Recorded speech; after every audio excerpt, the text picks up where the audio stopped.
it's been a couple weeks since I posted a video like this. This is going to be episode 2 of movies. Some I love, some I hated, some I meh type of films. So, anyways, let's begin with the first one.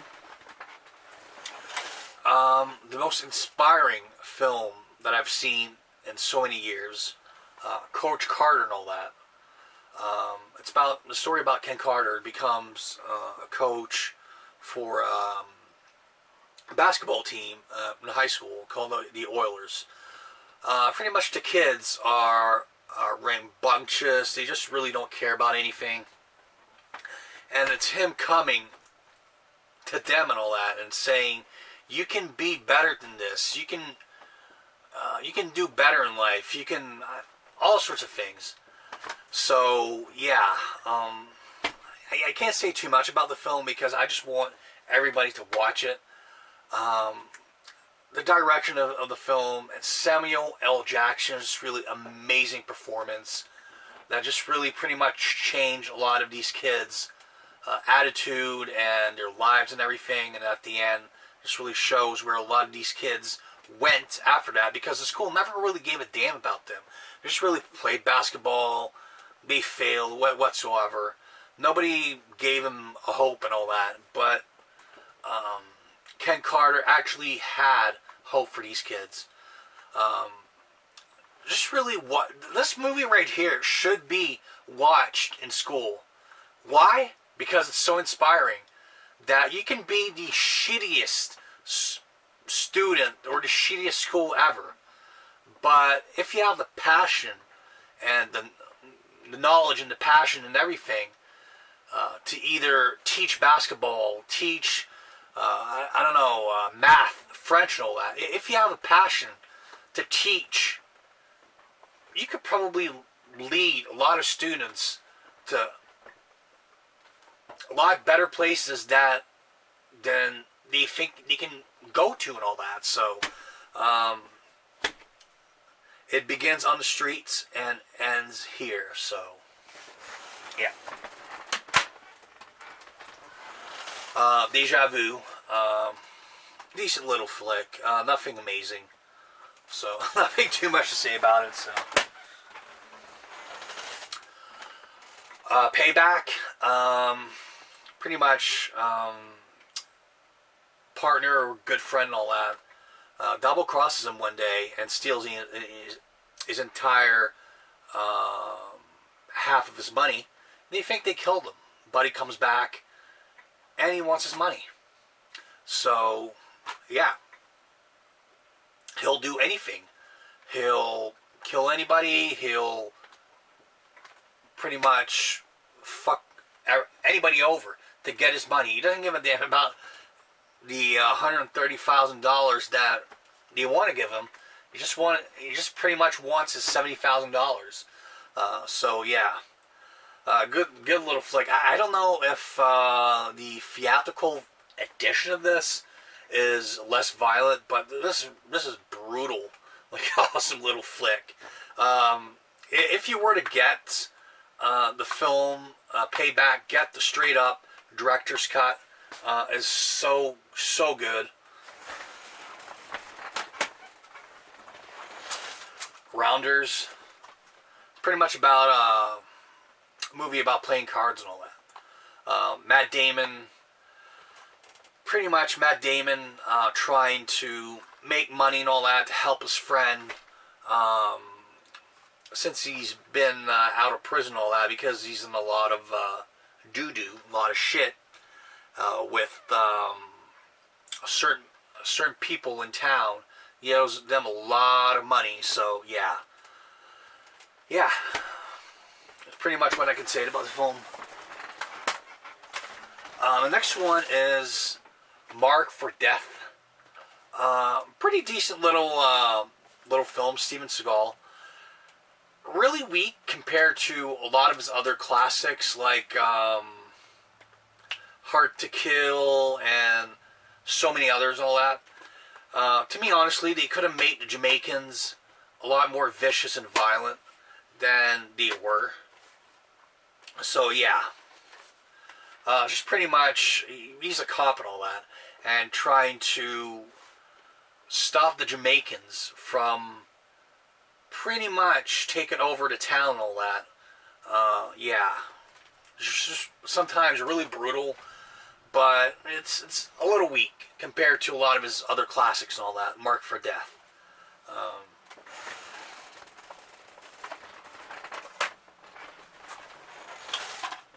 Angus. Nothing really much to say about this one, but it is so amazing. Owned this like 3 times. Still, I still watch it once in a while. It is so good. Just really ashamed they never released it in stores and all that. It's just an archive exclusive. So probably one day we'll get the Blu-ray. I hope.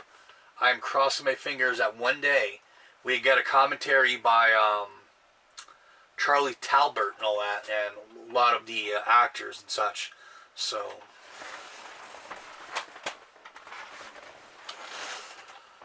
Midnight Cop. Nothing really much to say about this. So yeah. Barton Fink. Pretty decent. Pretty good. Not decent, but pretty good. Awesome film. But I could not get into this film. Pretty much about Barton Fink and all that. Has an amazing play. Wrote an amazing play that everybody in New York is praising. So somebody in Hollywood decided to give him a chance and all that to write a script for a wrestling picture. So yeah, it's pretty much him in a sleazy Fleabag motel and all that, trying to think of an idea, think of something that would be awesome as a picture and all that. We also get the character of John Goodman and all that. That he's pretty much a salesman, or is he? We're going to have to find out later in the film. But yeah, is he what do you think? Is he what you think he is? So, yeah.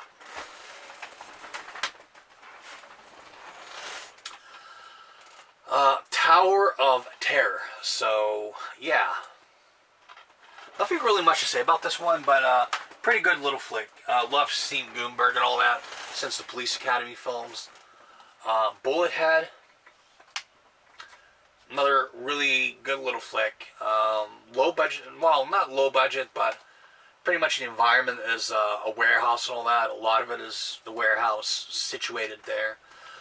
It's pretty much about 3 guys and all that rob, I don't know if there's a bank or a store or something like that, a little safe.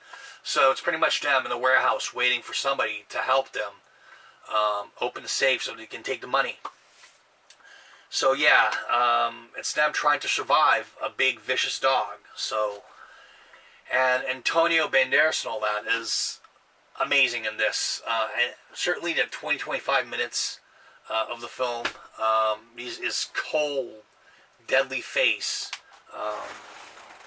awesome. Amazing performance by Sissy Spacek. A couple years after doing her cult classic role, to me honestly, as Carrie.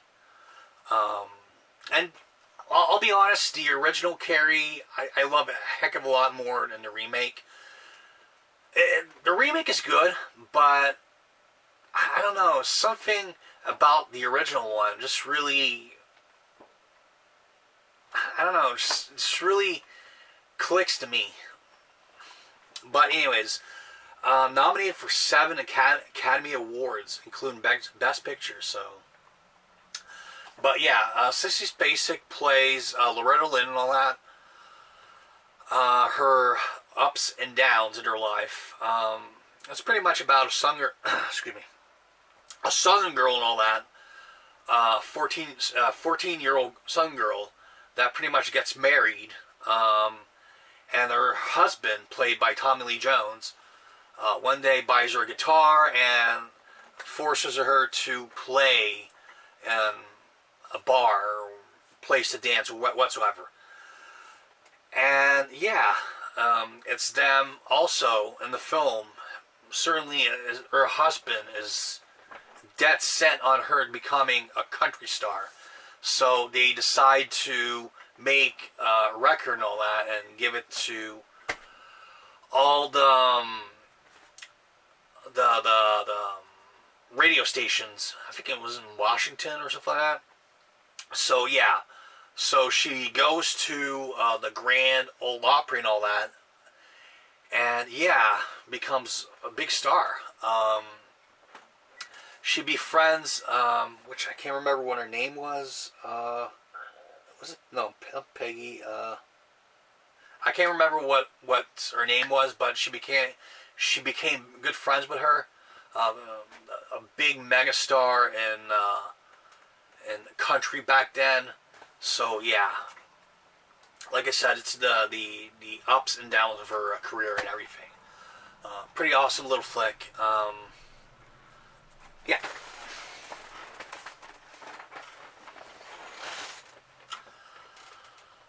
Jennifer 8.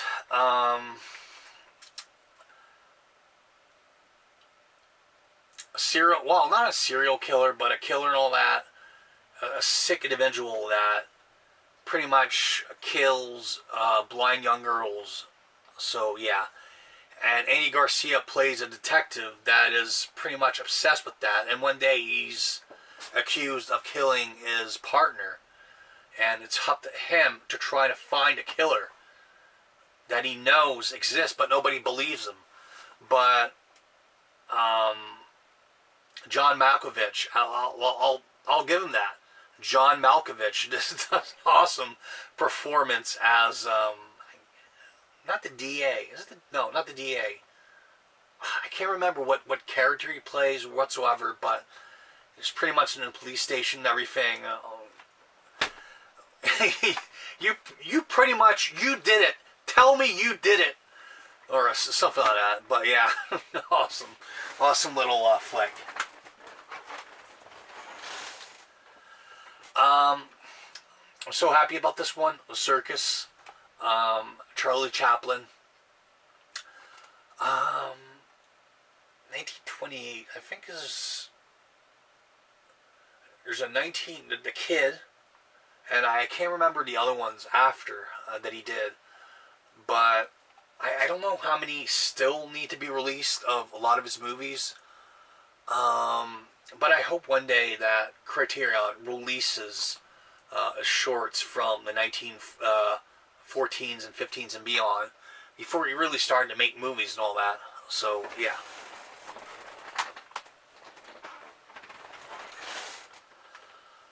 Little Boy, a story about a young kid and all that that loses his father in the war.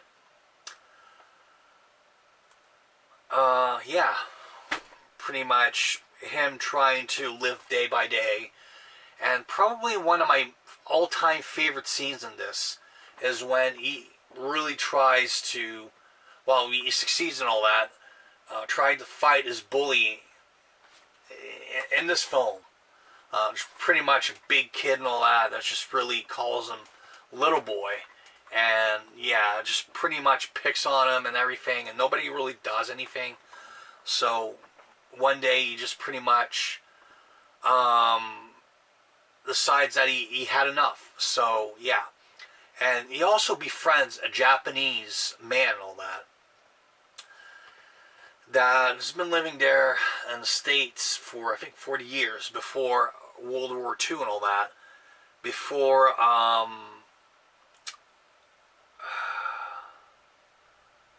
what was it called again? Can't remember.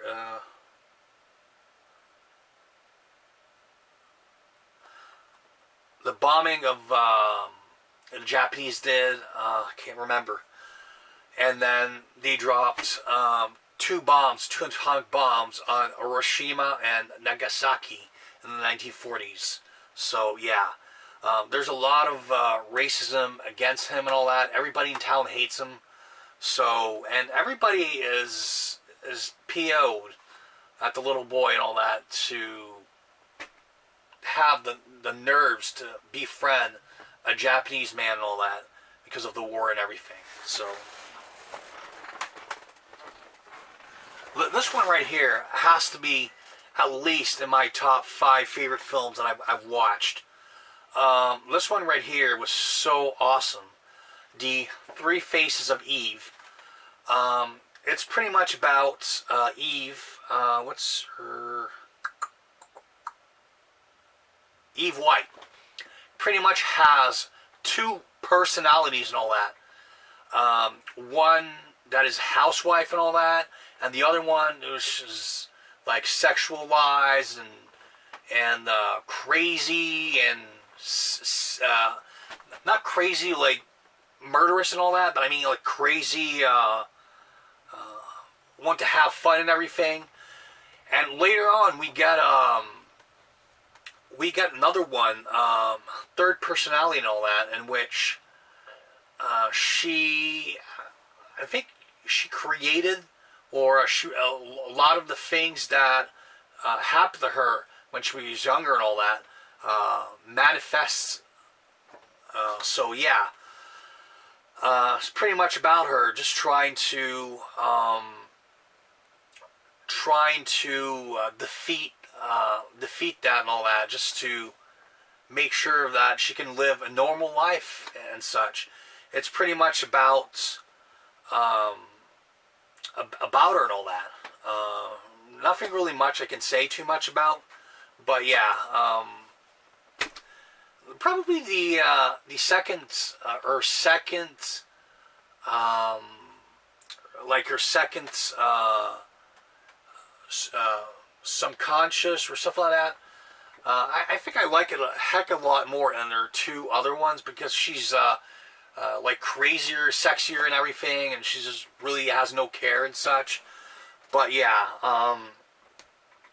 this is actually, what is so fun about this is actually based off of true story and all that. True story and all that. So in the 1950s.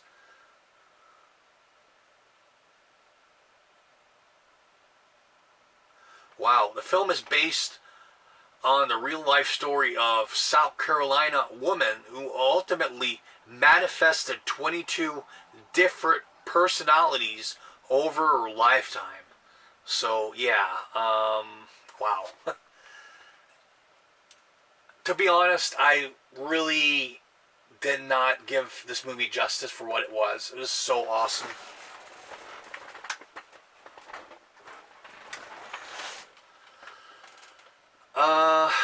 Wow. This one right here, I'll be honest, it was so good. This pretty much shows the ups and downs of your life and all that. So Natalie Wood, I should say, plays Daisy Clover. One day she makes an album, like a record, a song or something like that, and she sends it to, I think, Hollywood or someplace like that. And yeah, she becomes a megastar, and she just really can't accept that. A lot of the stuff that she has to do, and a lot of the ups and downs in her life, and she gets married, and then not too long after she gets divorced, and just really, I can't say too much about the film, but I would say, if I had to choose, probably the one with Samuel Jackson, this one right here, which I found in a dollar store, and Three Faces of Eve are probably the 3 movies I would highly recommend to anybody out there. So this one right here, I would say, is probably one of the weakest of all the films that I've watched. I thought it was a little boring. Just really, to be honest, I'll be honest, everybody out there, I thought it was a little boring.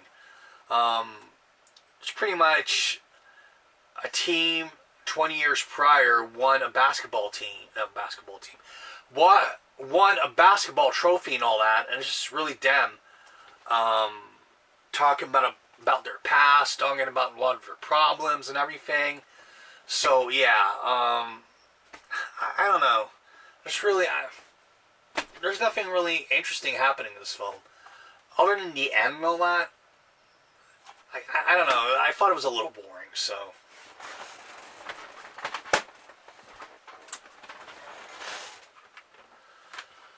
Raising Cain. Pretty much about a young woman on that is one night found dead on a table in I think a Chinese-owned business or something like that, like in a boardroom. She's found dead. So it's up to Sean Connery and Wesley Snipes' character try to find out what really happened that night and who really actually killed her. So yeah, that's pretty much what I can say about the film. Connery and Snipes really work well together, I will say. Not one of Snipes' best, but pretty good little flick.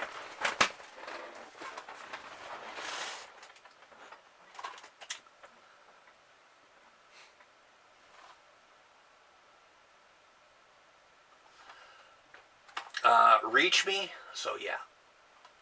Nothing too much to say about it. But the one negative thing I have to say, it's understandable why you actually put Kelsey Grammer's name on this, but he's in like not even 2-minute cameo in the movie, and you put his face in there, like, you just pretty much lied to people. Oh, he's gonna be in there. Like, I don't know. But yeah, nothing too much to say about this film. This one either. Just Shadow. This is a foreign,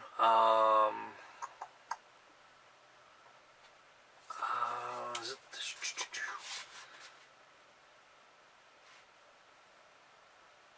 Mandarin. Yeah, this is a Mandarin film. So yeah, good little flick for what it was. But the ending with the fighting and everything, just really pretty much, is really worth, pretty much, I'll be honest, probably the ending of the movie is worth the price of the movie itself. But a lot of the movie is slow, and sometimes it picks up and then comes down, but it's a pretty good little flick. So if you love subtitled films, I would recommend it. To Kill a Mockingbird. Wow. I'm not going to go into this. But yeah. There's so much stuff. I probably will get a review of this at some point, because if I could be here for an hour just really talking about this film, how awesome it is. I just really, I can't say too much about it, because like I said, be here for an hour. I want to do an ultimate review of this, To Kill a Mockingbird. Just really awesome little flick. Go watch my review on this one. Horrendous reimagining, remake, or whatever you want to call it. Hated it. Hated the movie. Hated the atmosphere.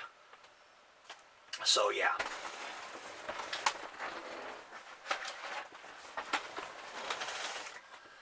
Staten Island. Biloxi Blues. All I Want for Christmas.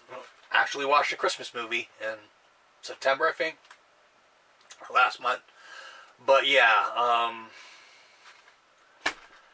this one also, I'm gonna have to do a review. I want to do a Christmas review or something like that. I'll probably do it during the holidays.